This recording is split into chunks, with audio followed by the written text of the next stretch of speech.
Disclaimer. We are two regular guys who love to talk Bone Thugs and Harmony. We do not represent Bone Thugs or any Bone affiliate. We are also not Bone Thugs experts. The views and information you hear in this podcast may be based on personal opinion. Please feel free to leave corrections and clarifying information in the comments. And enjoy.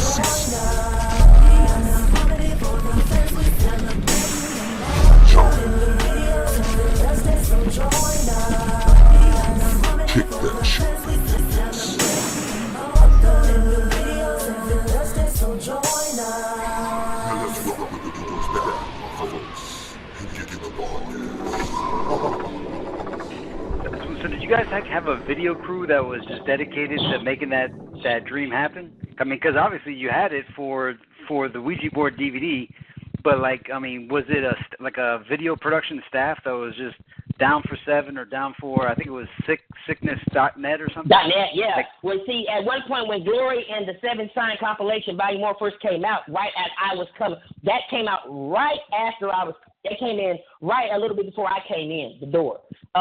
So they had a video crew and all that for that, but for all those shootings and videos at that time, but Sickness.net practically overseen all that, and that's kind of the glory days for the Bone family for what they did for us. You know what I'm saying? The Bone Tree, like basically, we got to give shouts out to Big Uncle Lay, man, because one thing I love about Uncle Lay, even though we haven't talked that much, I mean, when he came to Indiana, not this last time, but a few years ago, Big Uncle, so when all I had to do was drop a few names, and when he seen I knew the codex, he tilted his head, looked at the little OG, and, he bombed my photo. I didn't even ask him to do that. I gave Vic Salone one of the books from, one of my soldiers, Jay Remedy, who's been holding us down for a long time, went to Cleveland with us the first time around, everything, freestyle with Lil Chico when he was doing his thing, and, and basically, if you notice, he came in first with the, Sickness.net, you feel me? He came in, and did his thing with Cleveland. Well, he going to always take one, if he can't get us all in the door, meaning as the Bone Uncles, then he going to take who he can. So B came along and did what he did with Sickness.net.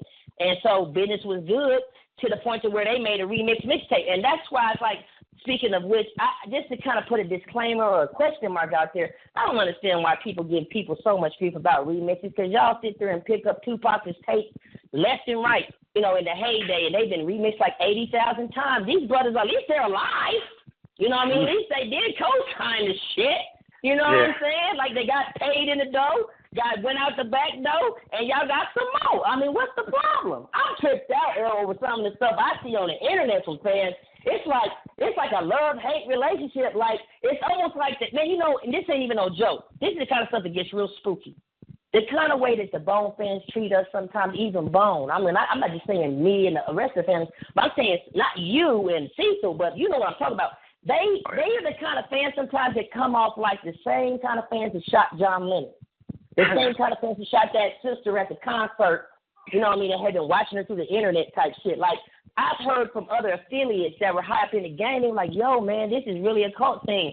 And I'm like, no doubt, but that's not to bring the fans down. That's to show them that we appreciate that love. But please, go after our enemies first. You know what I'm saying?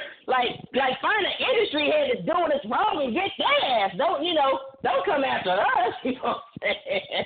Yeah, I gotta tell you, I think we were more scared of the Bone fans than Bone themselves when we started this whole journey. But what we found though is the Bone fans, I think of present day, are much more open-minded and pleasing than the heyday.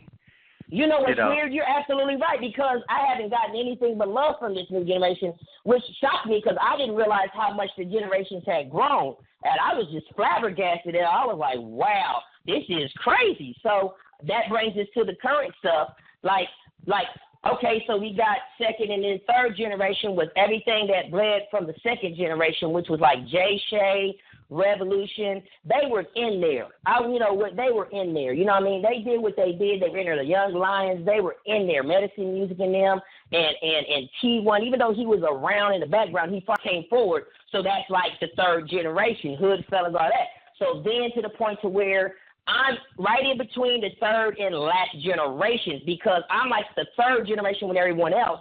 That third generation, the final part of third generation, and then between me, what Q Loco did in his side with Miss Loco in West Coast, what I was doing in the Midwest, and what Houdini was doing down south. Those are the last generations because you got the mob boss, BB Gambini, you know what I'm saying? You got the underboss, Q Loco. You got the last consigliere, the consigliere administration, myself. Then you had the actual administration, which is Houdini Black, which did all the booking and things for you guys when you did what you did with Serve and all that. But all the seeds had been planted via myself because Rob Worth, we were talking heavy business back in the day. You see what I'm saying? But, I hope Rob hear this because he know it's true. I'm like, Rob, you're going to have to put a little more, some type of bread on the table for this kind of contract.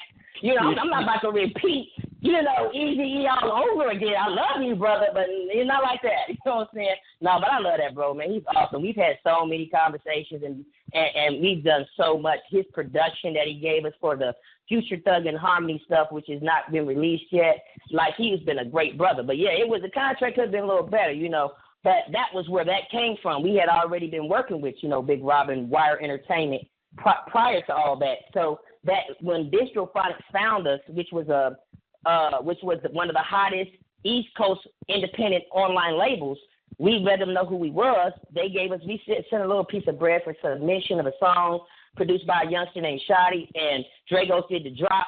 And, man, they said, you know what, you ain't even got to give us, we going to keep it moving. Just what we got is good. We're going to just swap music, do things. They had us on the compilation, the underground, urban underground. From that, man, we dropped the EPs. And then a few years back, Sony bought them out for $1 million. Like, they finally got on the bandwagon and realized, yeah, we need to get some of this internet money. We need some of this streaming money. So Orchard Publishing is Sony. And they bought out Distro Phonics and all of that. And there was another East Coast conglomerate, which CNO actually went through, which them guys, I love them. If y'all hear this, I love y'all.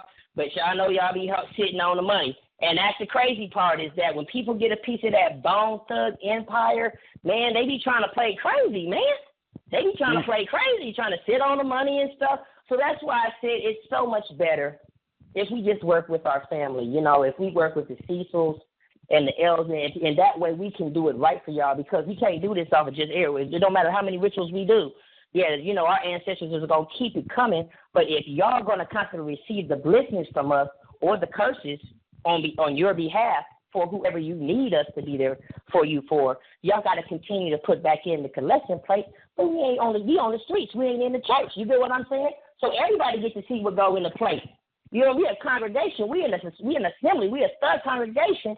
I mean, we just thugging to rape, kill, steal, or rob, but we truly humble united gathering. So that means if I pass you the collection plate, you going to see what's in the plate. You pass it to Cecil, he going to see what's in the plate. You pass it to the fans, they going to get a chance to see what's in that plate with us because we're the future. You know what I'm saying? So whatever the uncles do behind the same glass, that's their prerogative because they started it. But that's why it's important for you guys to come in and continue to propel the Future Thug and Harmony. You know what I'm saying? Brand. So. Yeah, absolutely. Well, is there a philosophy or mission statement to the seventh sign at this point? Like a public one. Obviously, you said you have some codex and whatnot. I'm not asking to reveal that. I'm just saying, like, have you guys ever established what is seventh sign about in present day and even in the past? Like, did you have a uniting vision, like what you guys have wanted to do? Really, just how it was passed down to me, man.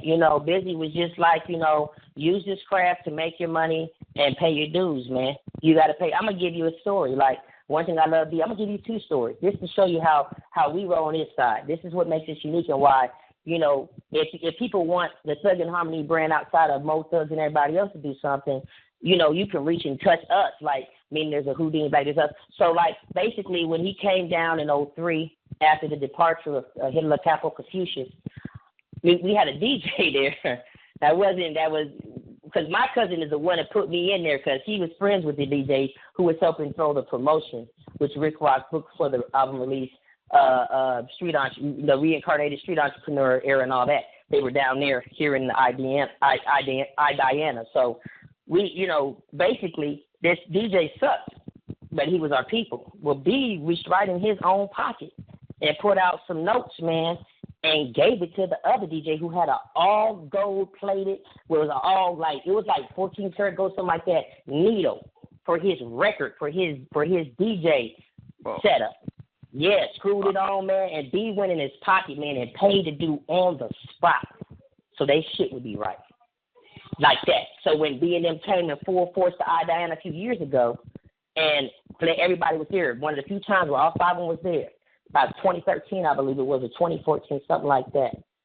Maybe in 2015, but because they came twice. But when they came, the one time I was there, what happened was I had all the tapes and stuff. I said, yo, and I had a tribute for Q Local, Locked in Love, Free Q Local on the Boss for Life. I said, yo, B, I got something for you. He said, you do? He said, you got something for me? He said, what you got for me? I said, well, it's for Q, man. And he said, look, B, you would have thought I had shit on it, spit on it, in the sense that he was like, no, I don't even want it. Give it to Miss Loco.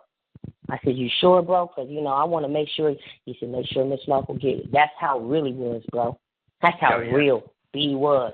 And then on top of that, took all our tapes, and the brands that we had, so he'd know. I wanted him to know what we're doing, even if he don't ever speak about it. No, that ain't important. What's important is that we ain't around here behind his back or behind the brother's back doing bullshit. He had that. He took all of them, put it in a coat pocket to where he couldn't even take nobody else's shit. You see what I'm saying? And so that's kind of how that rolled. Those are two different time frames too. The first, and then in 07, between those two time frames, because one was in 03, the other one that I had told you was like in 2013, 2014, 2015, something like that. Then the other time in between was 07 when we was in Cleveland. Right after, I said, I got a gift for you, man. He probably didn't recognize who it was. And it had the family tree on there with Easy at the bottom, rooted in a tree, wrapped in like this shiny shit. I had it made with Easy at the bottom with the skull and all the tree branches with the family on there. And I guess they didn't, man, happy born day, man. Gave him a T-shirt for his born day, man, because it was his born day when we was doing the A Song for You / Ruthless release party at Peabody's, which is now no longer there in Cleveland. So that's the person. That's what we know, bro. Regardless of the thugging part, that's what we know. Q Local, man, is making $10,000 a week for the company. So I'm saying you gotta understand it's a systematic disorder. I'm not after nobody, but when I say this, y'all just need to know, man. Support us, man. Like if we're not working on the inside to keep music coming, then do y'all constantly want to be talking about all the old shit, or do y'all constantly want us to make new shit to keep the old shit relevant? You know what I'm saying? Because these motherfuckers over here taking over our shit, and y'all let them. I'm just saying if y'all don't, because if y'all don't want to support, the Way God nonsense, the consigliere, the No Days Off of Houdini, Black, and anything else that's coming out, jury trial, Q Local, shit like that. Y'all don't want to support that shit. No Policio, his single with B. Like, y'all don't want to support all that shit and make sure we keep numbers flowing, especially when they're mixtapes. And all you got to do is stream it and download it. That's all you got to do, especially when it's like that. Then at the end of the day, it's not going to really matter what's going on with us because we're spinning wheels. You have to know this, L, and I know Cecil knows this. The industry is not always for us, man. I won't reveal the name, but we've got a conglomerate in our stable that hit $60,000 on the YouTube feed. Don't you know they disabled our homie shit and said that they used artificial intelligence to run them numbers up? Certain indie labels still owe us money to this fucking day. They owe C&O. They owe me. Just shit we've done on the independent side. So that's why it's important for y'all to continue to buy our shit. Don't buy it just to make us rich. Buy it to keep us relevant. Hell, you can always give away the music. Be like us on Thanksgiving. And, even though I'm not an Indian giver. I'm not a pilgrim giver. I'm an Indian giver. But I'm just saying, for real. What are some of the things that people could buy now to support at least Skin and Bones, if not the whole 7? Like, what kind of products would you advertise right now? Like, what should people have in their collection right now? Well, no doubt. We got 2 mixtapes. Available on that fifth, the Last Consigliere, which is a variant edition, which the official will be coming in the next few months in the Don the Wave God 976. And we've got a collection of singles on Google Play. Once you hit Google Play, you can get all of that. You can get everything. You can basically get our whole catalog, our previous catalog on Google for, I'll say, well, if you can hear the good $30, you have the whole under $30, you have the whole collection right now. Because what we've been doing, man, is systematically just keeping everything out of the Book of Thugs. That's what, when we do our music, you can hear Mo Thugs in it. You can hear, oh, but it went over this way. What would we look like if we was just trying to rip off Lay or Flesh or Wish or Cray or B? That's crazy. You know what I'm saying? But, yeah, you can hear the nuances and the linguistics in our shit. So, yeah, Google plays a good run. YouTube, Houdini Black's got the No Days Off. They got the No Longer the Hero. We got Q Local's Jury Trial. We got No Policio, which goes back to the fund to get him free. The single B put out with him, like sometime last year. We got the You Live, You Die. That finally came out. That's a good little album. You know what I'm saying? And we did, the reason why we basically did, we followed the template of Bone, Period, and Prince, bro. Like, I know that we're going to have our hard copies for you guys.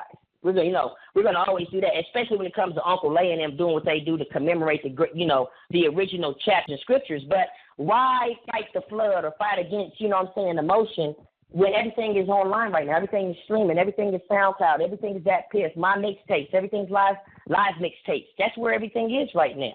Even Big Uncle Lay later, he dropped that new mixtape, The Number One Assassin.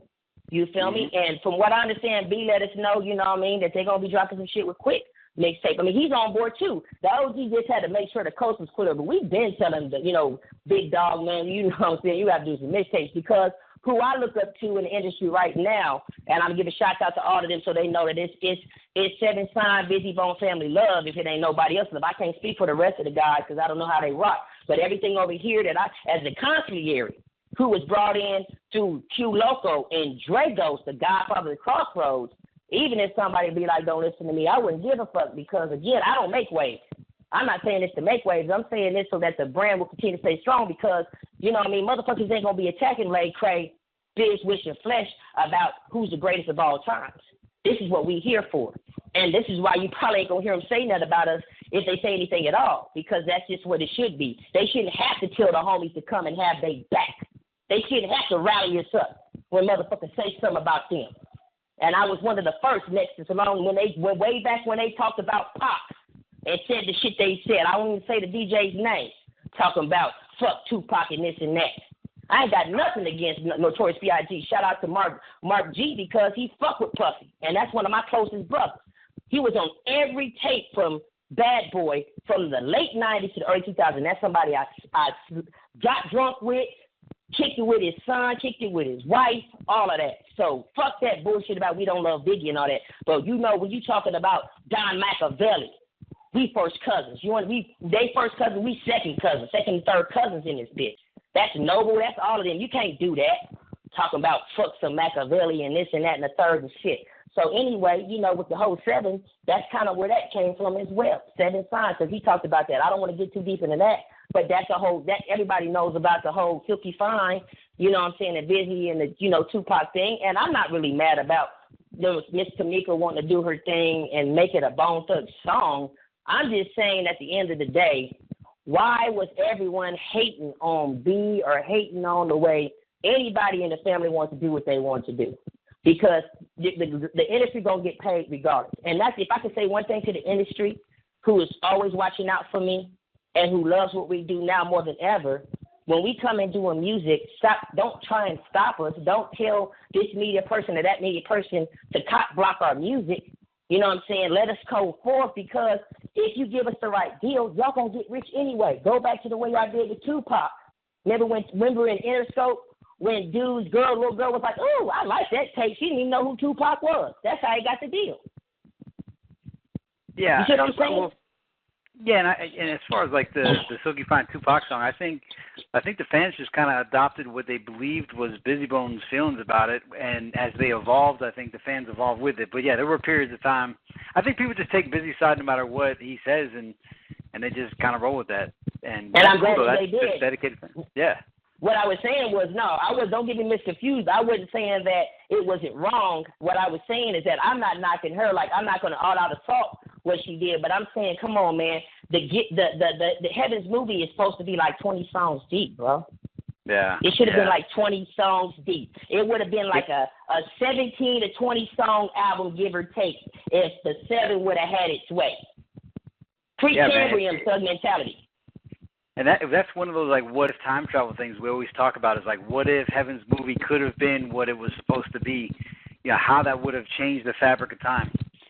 Now, it was supposed to have came out in about, it was supposed to have been released around 2013, once Uncle Johnny J was deceased, right?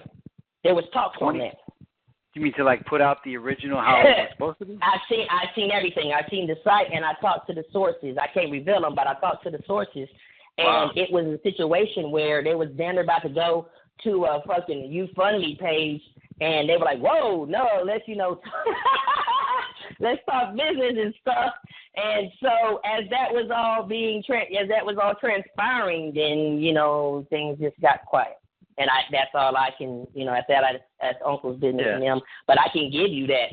I've seen that. I mean, man, it was going to be beautiful because it was about to happen. But Uncle B did go out and say, he made public. He said, in order for me to, do the Heavens movie the way we want to, he did say this much to us in the media. He said, I'd have to get Vanessa and all of them. He said, at this time, that's just not, that's not an available thing for whatever reason. So I appreciate the fans for when y'all take Uncle B's side, y'all taking our side because we are the redhead, black sheep.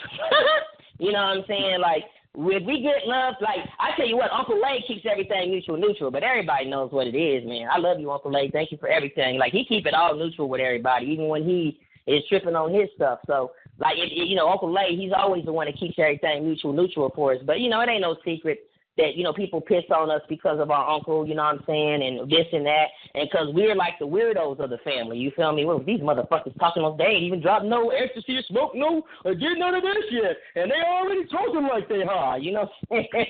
So, like, it's we know what it is, bro. We on a whole nother vibe. But to be real with you, Lay's like that, bro. We get that shit from Uncle Lay. You know what I'm saying? Uncle Lay is really metaphysical. Yeah, Uncle Lay is real metaphysical, man. Like, the few times that I've been around him, like, but it's that's the love that you see in him. That's the harmony. He'll fuck somebody up fast. But I'm saying he's more open-minded to go certain routes. He just stays. See, that's one thing I love about Uncle Lay, even though I've only had a few times with him. Uncle Lay stay in his lane. Uncle Lay don't be trying to be nobody but himself. You see what I'm saying? If you want to be a monkey with wings and horns or whatever you want to be, he's cool that you want to be that, and he'll support you for being that. Just don't try to change him. Right. That's really cool, though, man.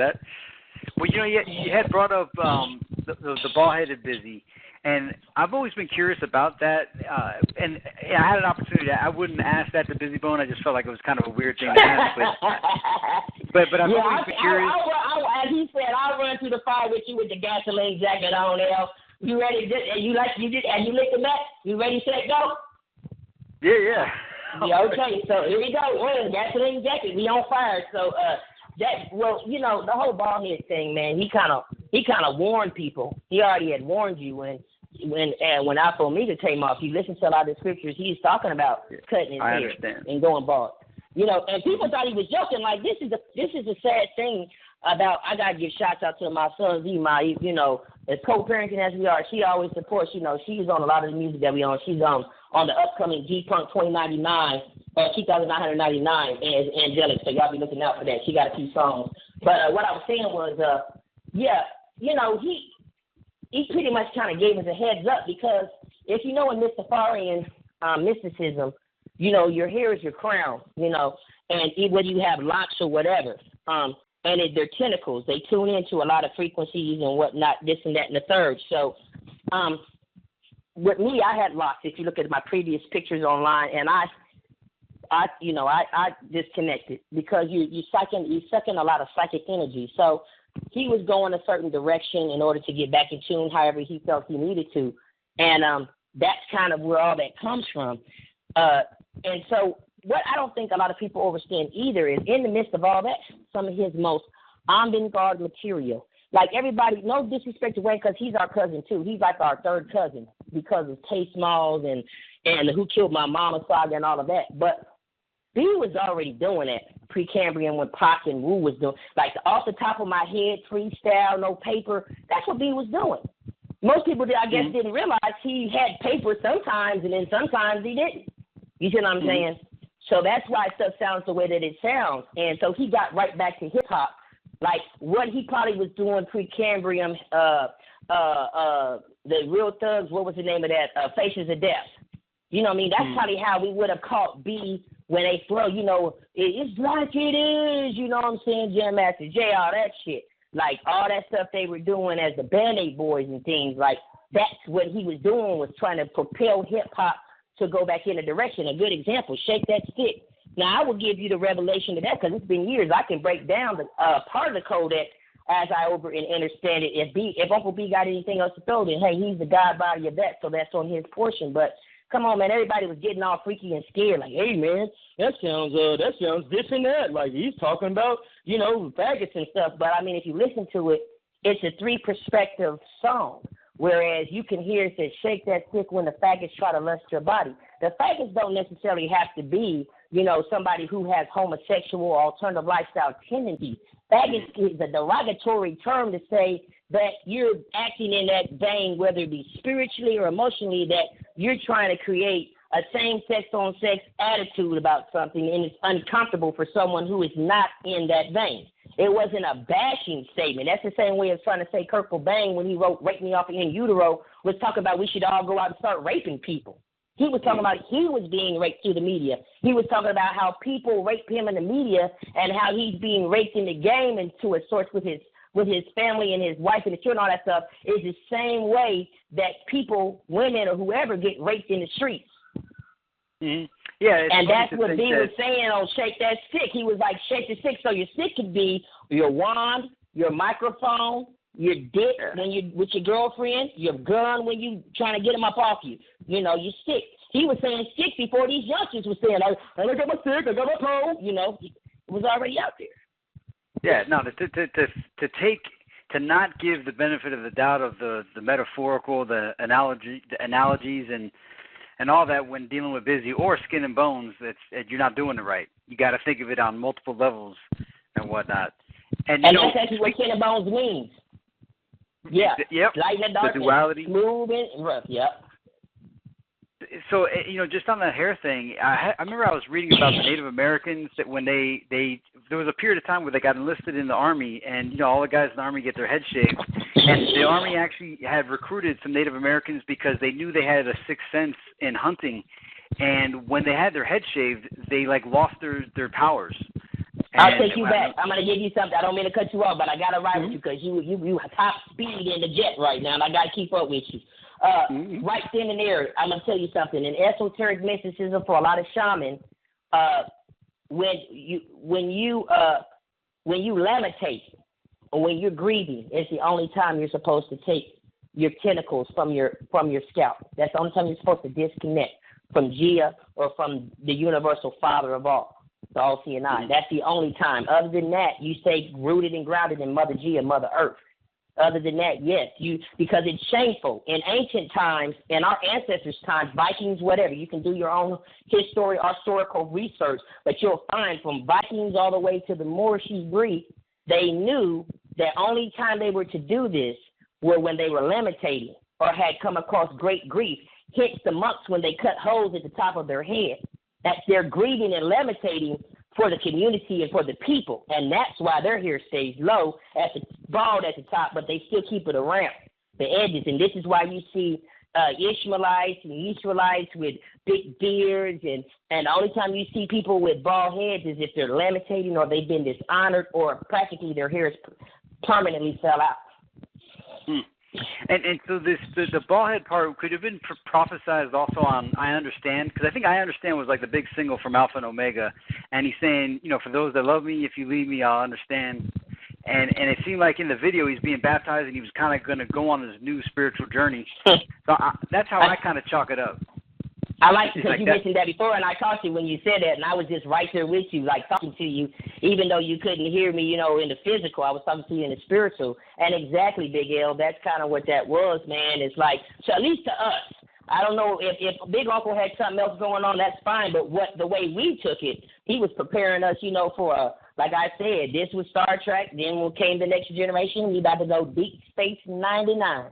And that's where you get 2099 and 2999 from, because that's, everything works off that 9, you feel me? And so we know that was a divinity, that's divine, that's completion, and we know we're heavy into numerology. Most people, if you look at Uncle Lake, he got the 7 on his stomach. So that's why it was always weird to me to see people from other sides kind of get mad at us and treat us like we was the outcasts. It's like, Uncle Lake got the 7 on his stomach. What is he saying? Craig said 7 up, and it's publishing in Thug Mentality.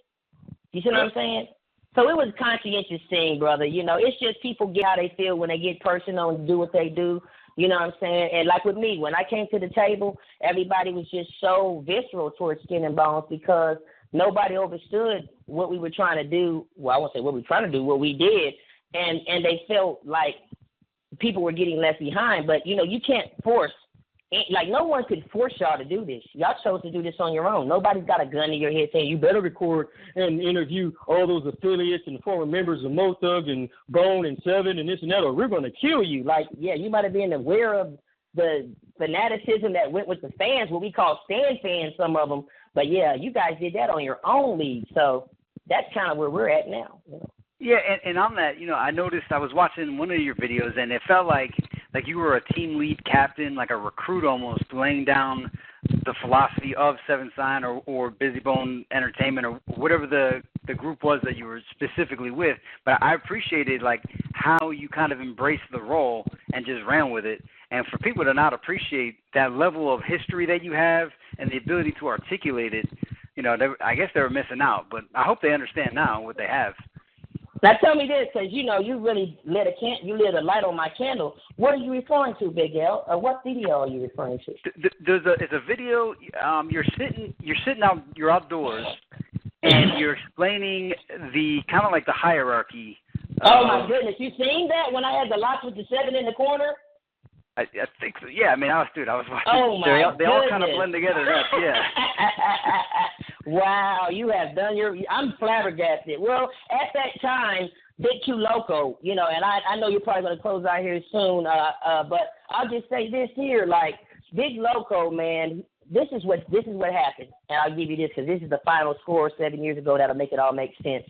7 days, 7 nights, one time. So basically, when Q came to the center and we had met up, I had already been helping manage Scale. When we met up at Peabody's, man, we got together. I've got an unreleased project, and I tell you what, if we can get some proper distribution, make it make sense, then we'll put it out. Because even Houdini Black says he wants to hear it. It's called 1 to 10. But anyway, most people don't know Skills can sing, rap, and produce. And big Uncle BB always said that, from what I understand, that Skill was like the crazy bone of Seven Sign, which he pretty much was because he could do it all. Well, anyway, we got together. I was co-managing him. We were, making some things shake, sending music back and forth, all that kind of stuff. And right around that time, a little bit after that, Q, man, popped up some kind of way because I had networked with OG Dragos, and he was doing the Boneyard thing with T.Y. and Jubug and all them. And they brought me in they were kind of like the violator, management type of deal for a few people, and I ended up kind of getting on that card while being by being related to the 7 signs. That was like my Bone Thug was Boneyard Empire Management. Well, Q Local came in and just made it even more official because he was a triple OG out of the whole 7 sign card. So he was like, yeah, bro, you can do what you want. Basically ended up making me something like I won't say a Jules Santana, but like Dipset. That's how it ended up happening. So he said, Uncle B, he said, yo, B been wanting to kind of reformat the whole lineup and the whole structure to make it more tier system. And I said, well, we can do this the right way now that, we got the right people at the table. Tell me how you want to do it, and I'll do what needs to be done. And around this time, the Bone Board, man, it was like, the inmates that took over the asylum or something because, they were saying who was hot, who was not. And it had got so lackadaisical to where certain family members would put out mixtapes with no cover. And I'm like, damn, this is kind of embarrassing. I know B's probably not feeling this. he's probably not going to say shit because, of course, that would bring more attention to it. You know how B can be, right?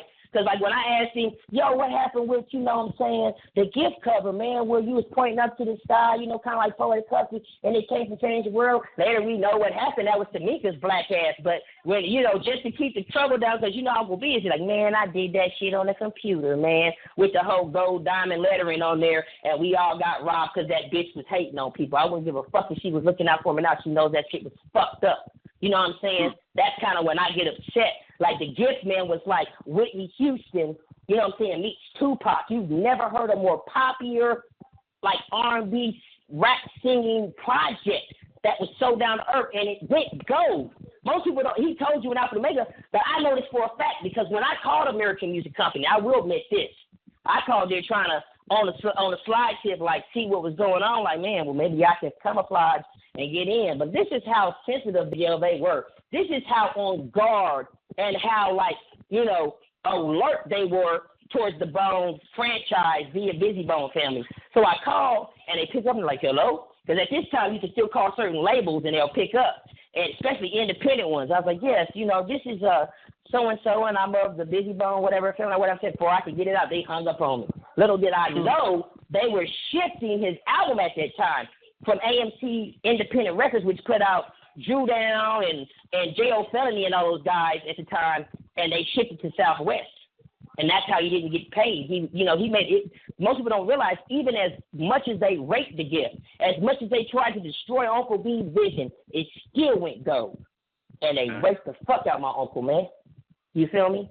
So that motherfucker would, if it had been right, it would have been like Resurrection, but on a solo tip with some Whitney Houston on it. Wow. Well, let's make sure we get to your stuff here. You know, Skin and Bones. I mean, we talked about Seven Sign and Bone and the history and all that, but let's get to Skin and Bones right before we wrap up. And appreciate that. I guess, you know, we got first. I wondered, you had mentioned the Luminaries Commission a lot. So does that play into Skin and Bones, or is that something completely different? Oh well, yeah. You know, I mean.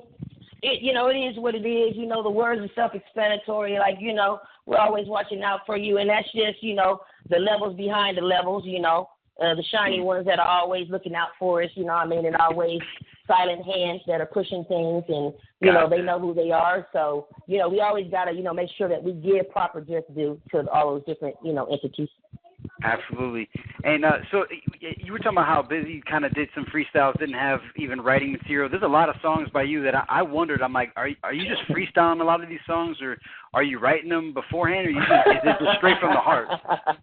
I love you, man. I mean, man, I wish you were like a brother I never had or something, because you just tickle me, you know, tickle me purple, man. Like, well, yeah, basically, man, you know, we come from the Freestyle Fellowship, the Cypher, and most of the time, Big L, what we do is we automatically already have a chorus going. But what happened was when we first started doing our hip-hop-dee-dop, skip-scop-ski-dop type stuff, man, we realized we as much as we was hustling out there and struggling in the streets, we didn't have the same amount of money that the big D-boys had. You know, we was doing the best we could, hustling and struggling to survive. So we decided in our heart of hearts as a youngster, well, nobody going to outdo us in our double-edged sword.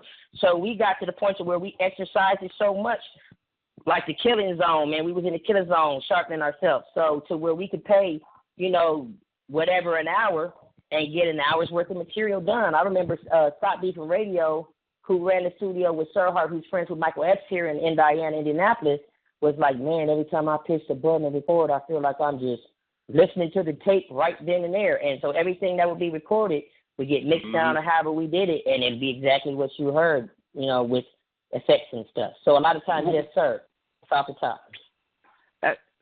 So that's funny because I think Busy did that too. Like he tried to like set a world record for the fastest album to be recorded at one point.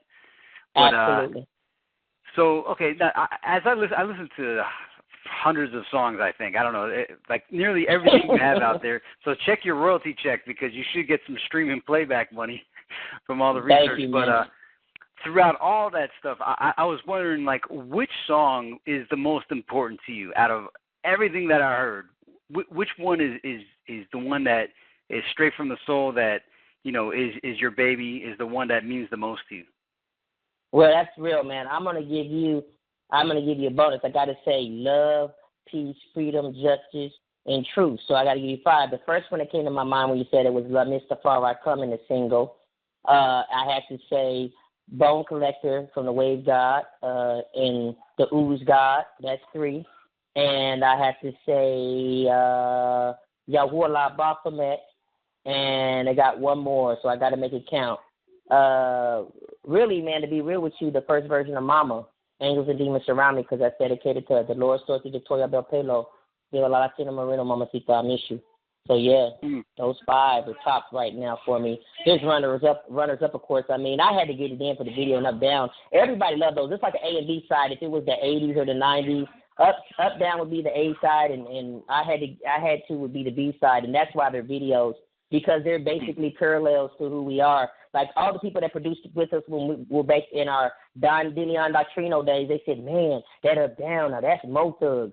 And when you said what you said about I had to, that's exactly how we felt about it, like how you feel, like we were bridging the gap of that speaking in tongues, only one, for the Fans Part 2 era with what's going on with the drip right now. And that's one of the most interesting things that I gathered from listening to a lot of your interviews is the appreciation that you have for that busy era of like between Alpha and Omega and A Song for You. That era in between, I think, is like a forgotten busy era, and you're a master historian of that. That's where I came in at. That was my conception. Like, From Your Righteousness, like you asked about the revival a little bit, that's why I love Elian, but I'm so disgusted with him on that, because we had so many deals ready to get that right, and he was selfish, and all they did was took the underproduced versions, and Uncle B ain't got nothing to do with it, because Uncle B he already got cashed out and he did what he was asked to do. Like, it was up to us to make that shit. And Elian, man, I love him, and if I seen him, I wouldn't want to fight him, and I hope he wouldn't want to fight me. But I'm just gonna keep it real so the fans know the truth. Elian robbed us all of that shit.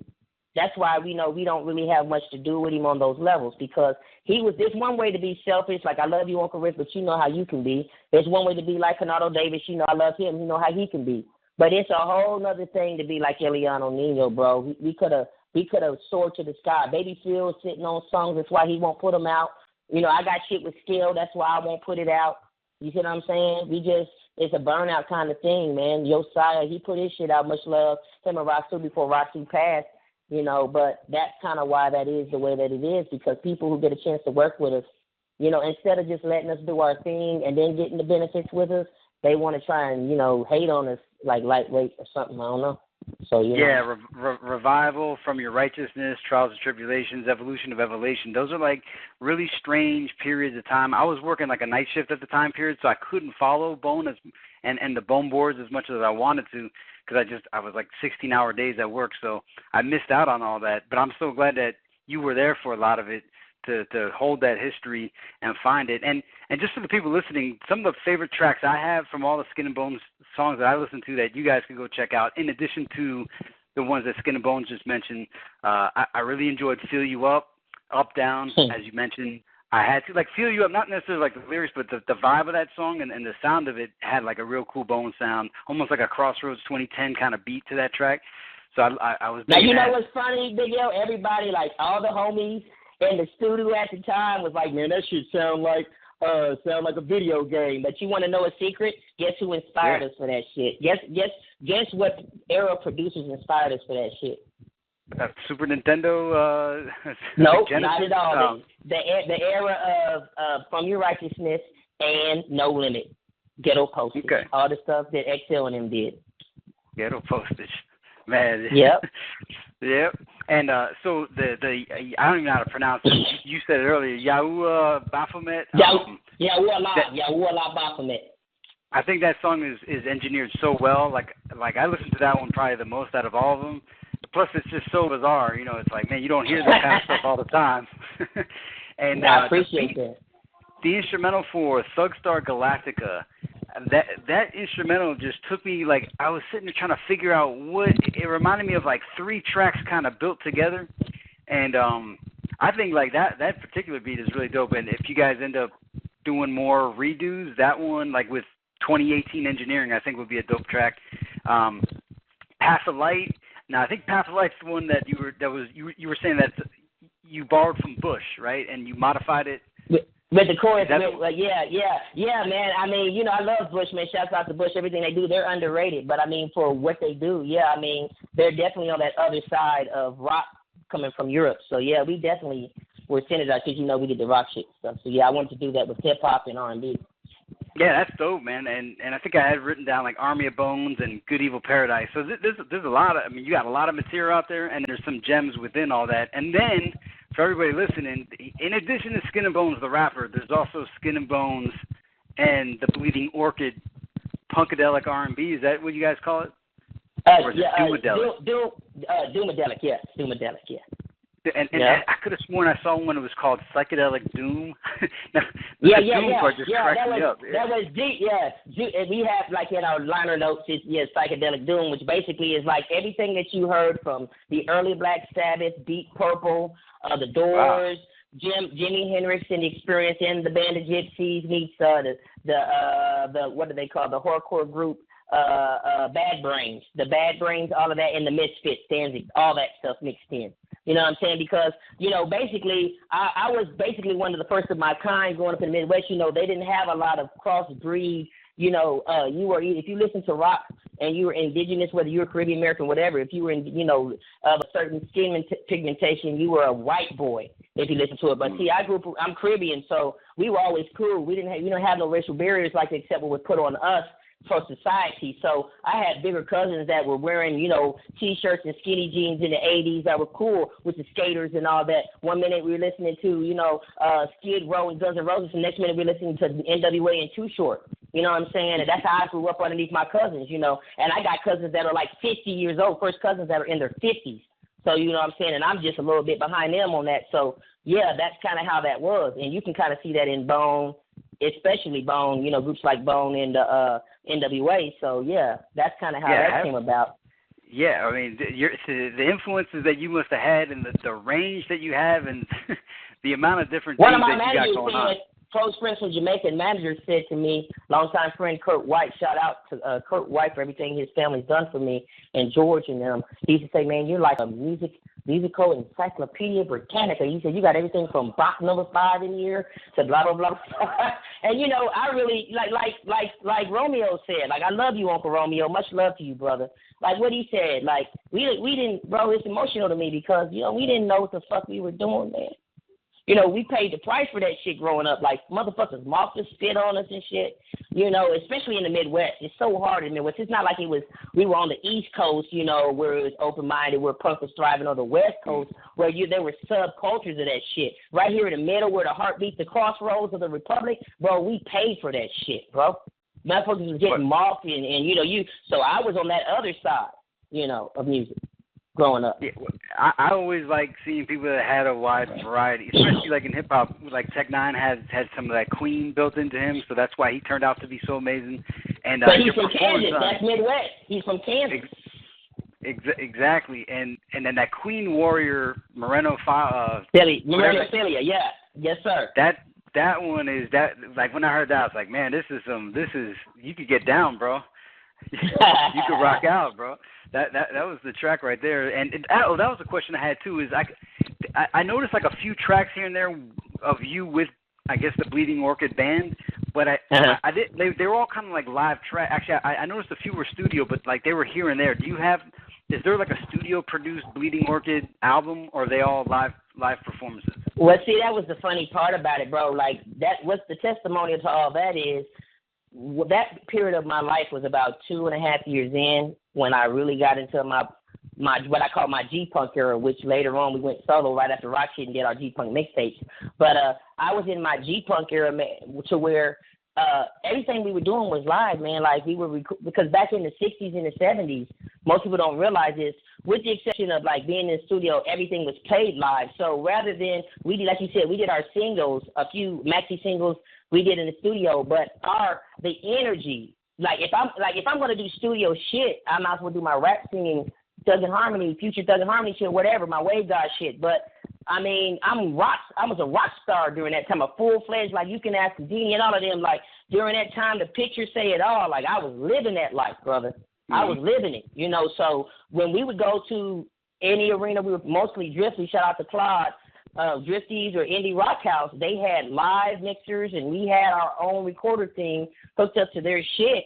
So we just recorded live right there, and everything that you hear is what was going on at the time. So, I mean, that wasn't what Skin and Bones and the Bleed Orchid was about like Marilyn Manson or Black Sabbath in the blues metal era. We were like a blues metal punk band, so it was all about the live experience. So, I mean, I'm not trying to say, no, we don't have a few songs here and there that are like that, but Skin and Bones and the Bleeding Orchid, as the design grew deeper and deeper from an electronic sound into, a full-fledged band, because it had its own, 3 generations in that.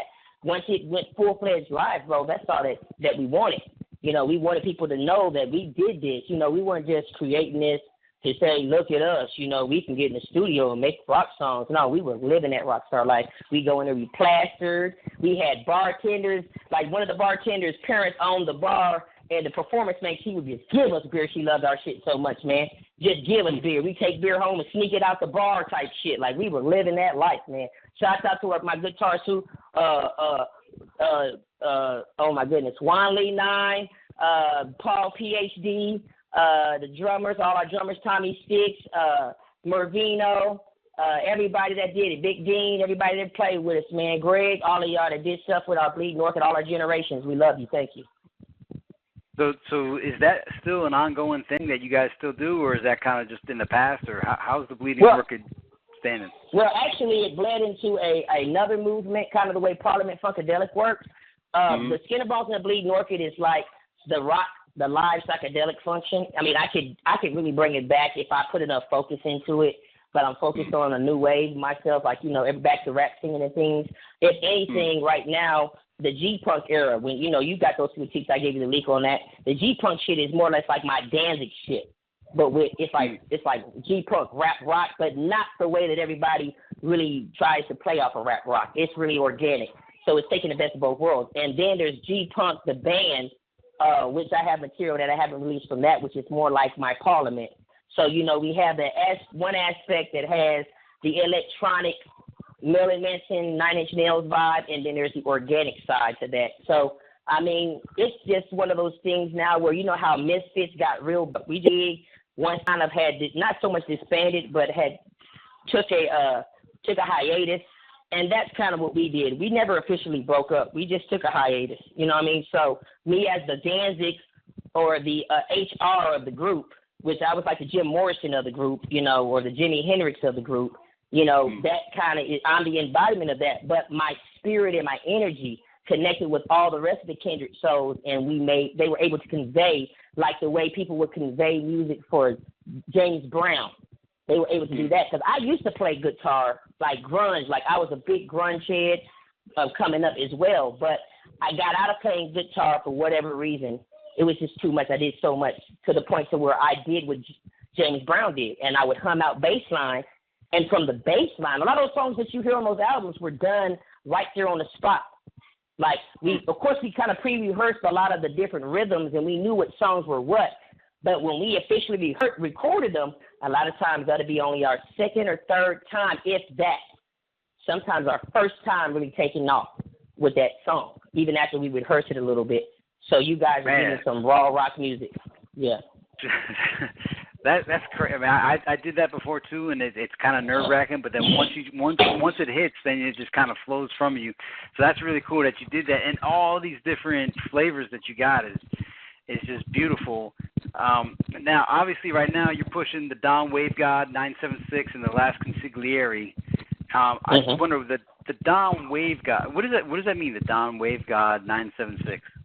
Well, basically, the Don Wave God is like Da-Don because it's D-A, which is like, could mean king, and other dialects, like Dada, but it's Da-Don. It's a wordplay thing. So it basically is like going back to the Caribbean, like my Mr. roots. I really wanted a product, L, that related to what Bone Thugs and Harmony and Wu-Tang and Yaru from Murder Inc., all that music you heard from Vinny Betty Vici, that synergy, the stuff that's going on in the 90s over there, to come over here and it deals with what you hear from Sauce Walker and his family, Designer, the earlier Future stuff, Schoolie, shout to him, and King. Like those guys, if you listen to their music, like I'm trying to show them that, hey, you know, we're the big cousins over here. That and like if you really want to get like, you know, the ancient scrolls but revitalized, you listen to the Don Wave guy because it's very international. The Gucci dance hall song, it's dance hall on there. You got a lot of stuff from the Mo Thugs era.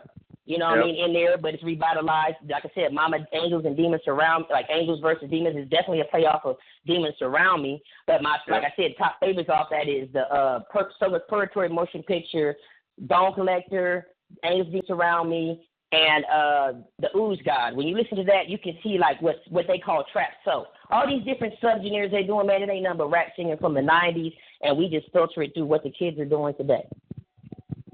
Yeah, and I was wondering too, as far as the I Had To music video, as I was saying to you, the first verse is kind of normal for the most part, and then that second verse just kind of goes into this visual, like psychedelic world. Now, who did the editing for that? And Go ahead. Was it done in like was all that After Effects or like? Because there was some cool stuff going on there. What's going on there, and who did it? Whose idea was it for that second verse? Awesome. Well, I'm glad you asked that because I'm definitely shout out to KO, longtime producer, Big Country from the 765. He said, "Man, your stuff reminds me of this group called there's some group from the West Coast, but they do weird rock/rap type stuff with the videos and stuff." And you're like, yeah, your stuff reminds me of that. Well, we hadn't even got to I Had To when he said that. And then you catching on to it, not only was it slightly flattering, but it was spooky because I'm used to being able to get under the wire.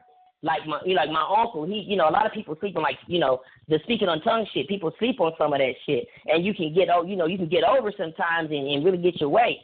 But this time, man, I won't say I got caught with my pants down or anything, but you definitely were on it. So that's kind of what we wanted to reflect because Up Down, the first video, was really the basis of where I feel most video shoots are now, and the music itself. It was a melodramatic way for us to catch everybody up to speed after the rock shit. So by the time we got to I Had To, even chronologically on the album that's coming out, the official Last Continuity Project, it'll be like that. So these two songs were doorways. So with I Had To, I really wanted it was a continuation because if you look at the end of Up Down, it says to be continued.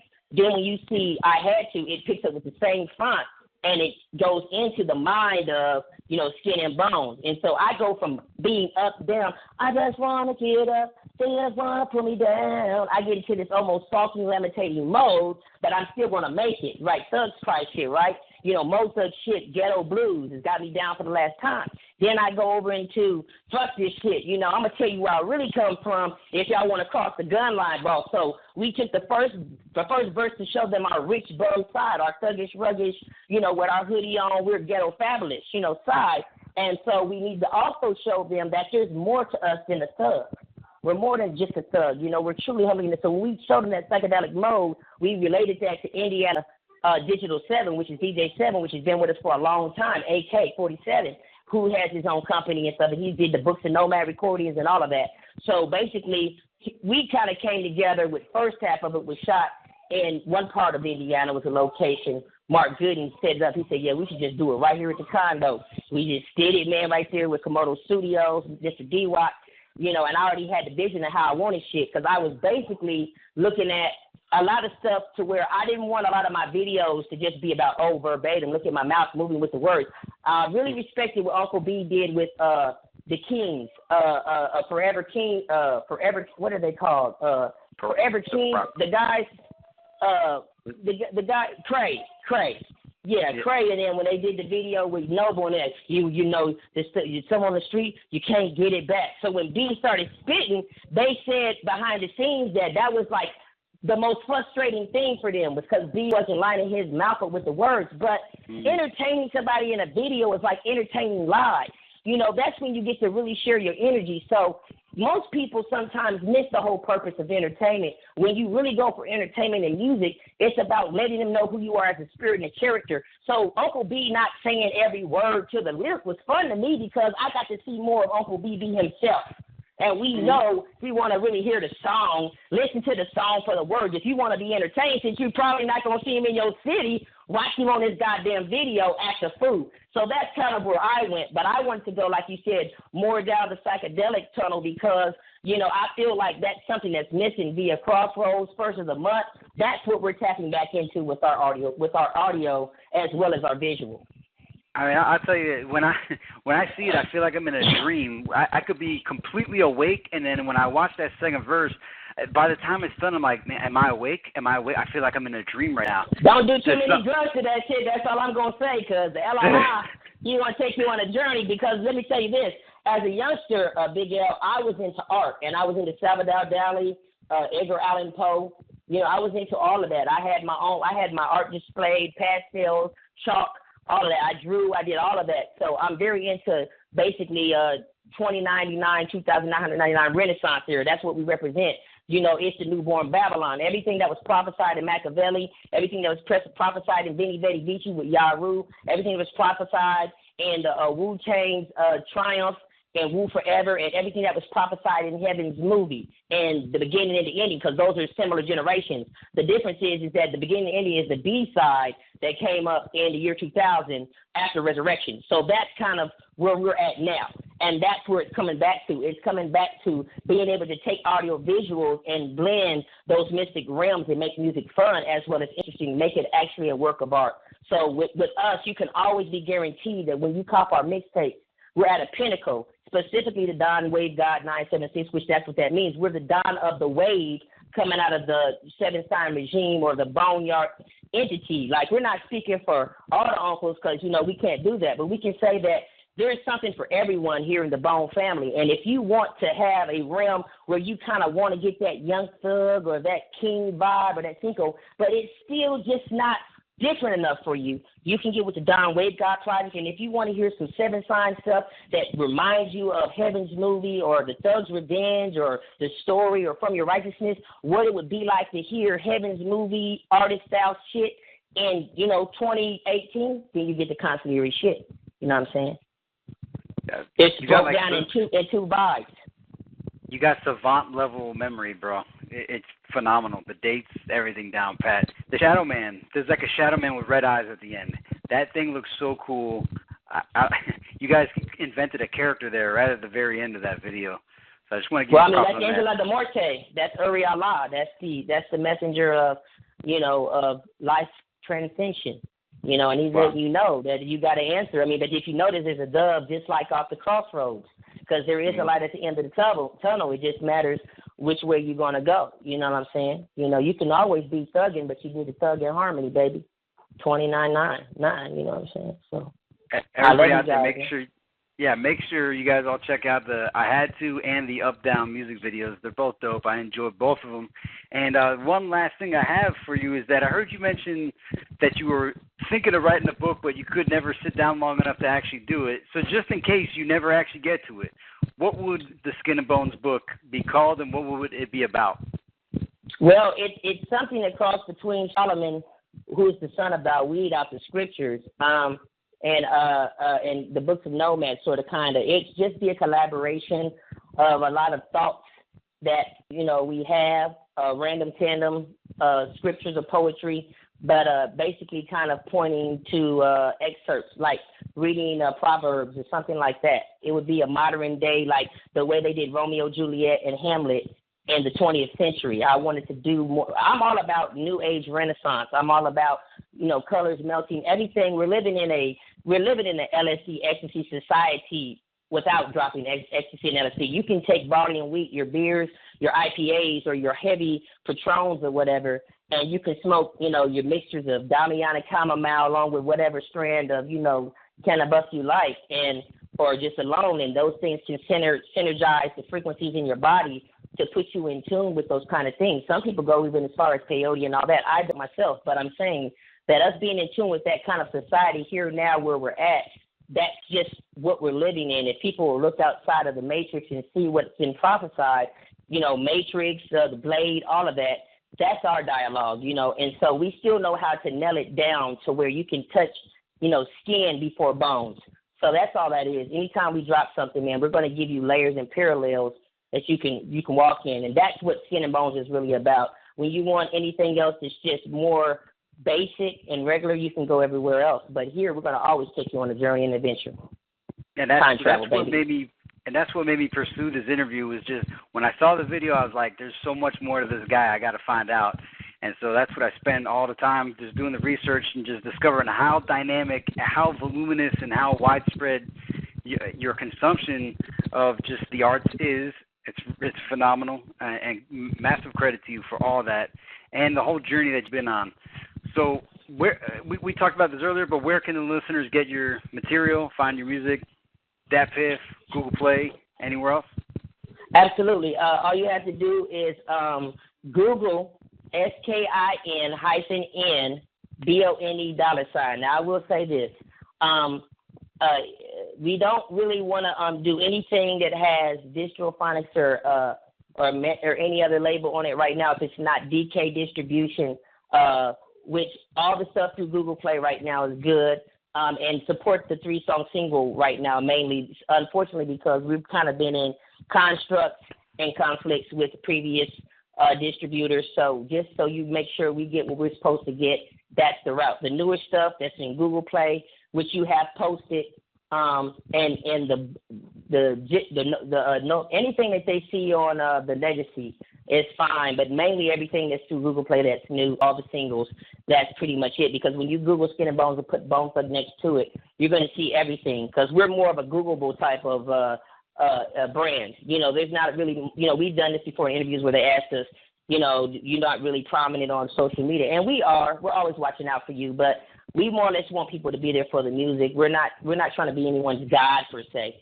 You know what I'm saying? So we just want people to enjoy the music and the videos. And then if they want to book us for some shows, they can reach out. If they can't find us, they can reach out to you guys. Let's talk business. But other than that, and final, I want to say we just dropped some special edition songs for the summer to take people back to that rock stuff you were talking about. And I did it specifically for you guys and thought of you guys, but for the rest of everybody who likes our rock stuff. We just dropped a special edition of Lazarus the X-Rider, which is the character that's out of our G-Punk series. You can get a 10-song mixtape with all the stories of Lazarus the X-Rider, you know what I'm saying, which is loosely based off of vigilantes, of the past that you've seen throughout different comic books and mythos. So that's out, and that's a great thing for you guys. It's half of it is rap singing and shit. The other half is live rock and all that kind of stuff. And we've got three independent maxi singles that are all free for download. So just burn the shit out of DatPiff for that. And we did remixes to Drake stuff, the old shit like Running Through the Streets with My Woes. We did remixes to Lil Wayne shit and all that kind of stuff. So those are special editions specifically were released so that they would know that, hey, we're constantly working, and to tap back into what you were saying about crossing over the different genres. Yeah, prolificness is what's going on over here. Mad props. So any final words and your message to the world as we wrap up?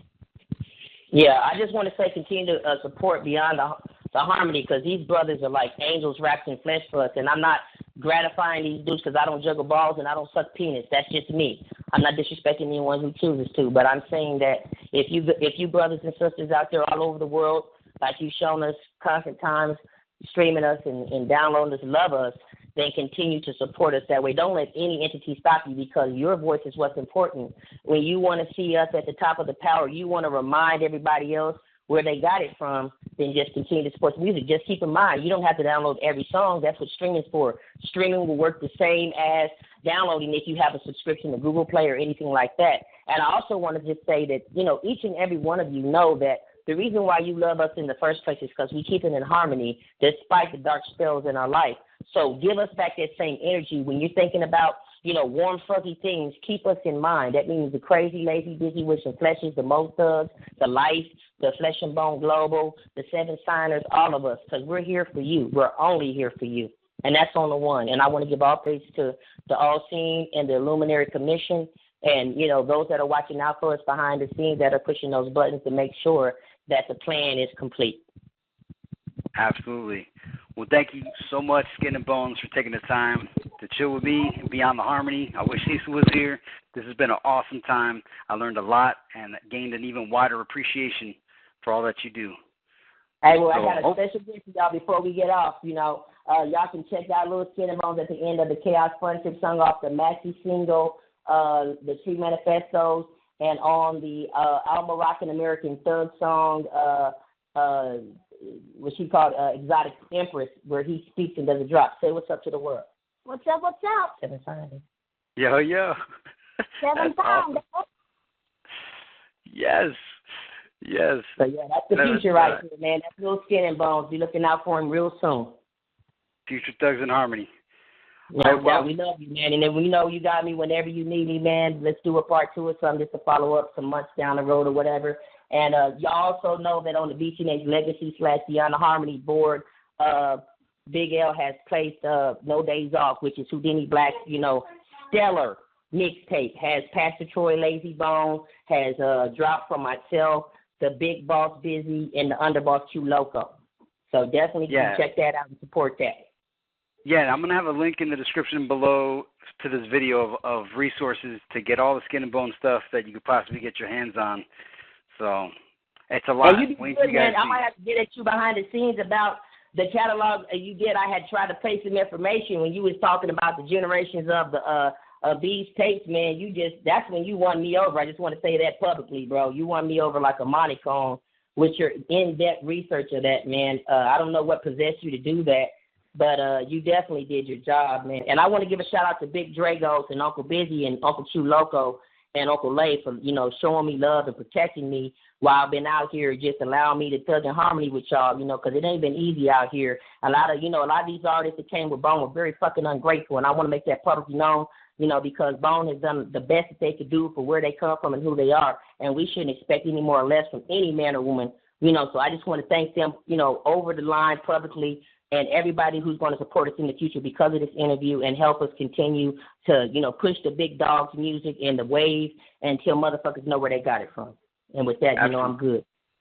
Absolutely. And likewise, when I saw I had to, that's when I told Cecil, I was like, yo, book Skin and Bones, we got to get him on because he's on, I know he's on another level, and you certainly are. So, we got deals coming for Running Out, Geeko, and Ultra Nova, and those are some songs that if you get a chance to, just do a review on, we would appreciate it, so that will buy them time to be ready for the videos, because I think the next video we have slated is Ultra Nova Experience, and that's if you like Future, where Future came from and how he doing it, we doing it though on the 7 Sign Boneyard Wave.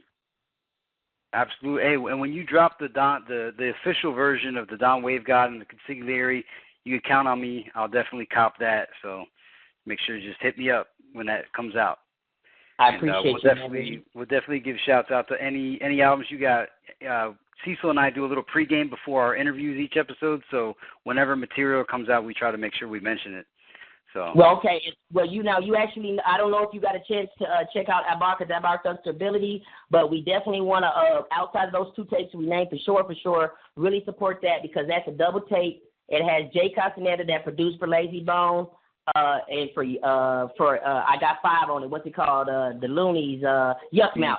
He produced for Yuck Mouth, and he produced for a few other people. So we were actually really tight back in the day and up until now. So all that's there as well. All the artists that are coming out, the Renegade Life Regimes and all that chamber, you can get that for free. 30 songs, bro.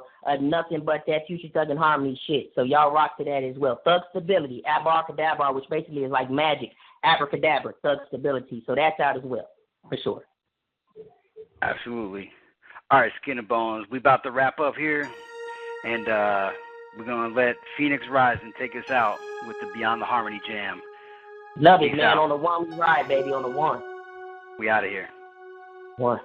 Beyond the harmony for the fans we celebrate.